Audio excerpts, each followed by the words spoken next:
બાવળાની અંદર બળિયાદેવમાં એક નવનિર્મિત નદીનું આજે નિર્માણ ભારતીય જનતા પાર્ટી દ્વારા કરવામાં આવ્યું છે। આજે ભારતીય જનતા પાર્ટીએ કહ્યું હતું કે અમે દરેક ઘરમાં પાણી પહોંચાડીશું।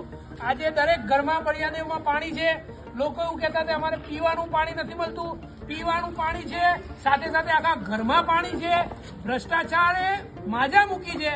આજે ભારતીય જનતા પાર્ટીના નેતાઓ કરોડો રૂપિયાનો ભ્રષ્ટાચાર કરી નાખ્યો છે, ત્યારે આજે બળિયાદેવની હાલત આવી છે। આજે લોકો પોતાના ઘરે જવા માટે કેવી રીતે જઈ રહ્યા છે એ આજે આમ આદમી પાર્ટીના નેતાઓ આજે અંદર ઉતરીને બતાવી રહ્યા છે। આજે ભારતીય જનતા પાર્ટીના કોઈ નેતામાં હિંમત હોય તો અહીંયા બાવળાના બળિયાદેવ વિસ્તારમાં આવે અને લોકોને બતાવે કે આજે અમે શું કર્યું છે। આ કામ ભારતીય જનતા પાર્ટીએ ગુજરાતમાં છેલ્લા 30 વર્ષમાં કર્યું છે।